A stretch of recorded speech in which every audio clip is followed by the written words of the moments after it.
అనగనగా ఒక పెద్ద అందమైన అడవి ఉండేది. ఆ అడవిలో అందమైన పచ్చటి చెట్లు, పొదలు, పూలు, పక్షులు ఉండేవి. ఆ అడవిలోని జంతువులు సంతోషంగా జీవించేవి. ఆ అడవిలో ఒక గోధుమ రంగు నక్క, ఒక బూడిద రంగు ఎలుక ఉండేవి. ఇద్దరూ మంచి స్నేహితులు.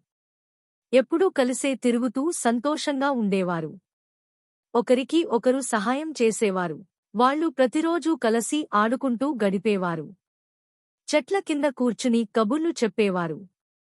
వాళ్లకు ఆడుకోవడం చాలా ఇష్టం. ఆ అడవిలో ఒక పెద్ద పులి కూడా ఉండేది. పులి చాలా బలంగా, భయంకరంగా ఉండేది.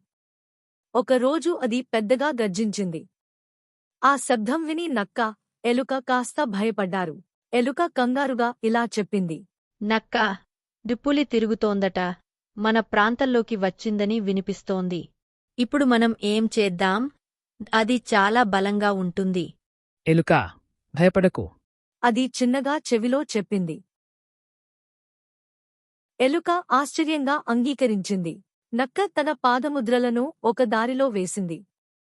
చూస్తూ, తిప్పుతూ పొదల్లో దాక్కుంది. ఎలుక కూడా నిశ్శబ్దంగా దాక్కుంది. నక్క పొదల నుంచి బయట చూసి పులిని గమనించింది. పులి ఆ పాదముద్రలను గమనించింది. అది నిశ్శబ్దంగా ఆ దిశగా నడిచింది.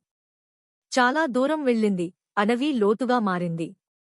ఒక చోట నక్క, ఎలుక పాదముద్రలు కలిసిపోయి ఆగిపోయాయి. పులి అప్పుడు అర్థం చేసుకుంది, వాళ్ళు తెలివిగా చేసింది అని. చాలా దూరం నడిచేసి, అలసిపోయి, ఆహారం దొరకక విసిగిపోయింది. దీనికి కోపం వచ్చి గర్జించింది.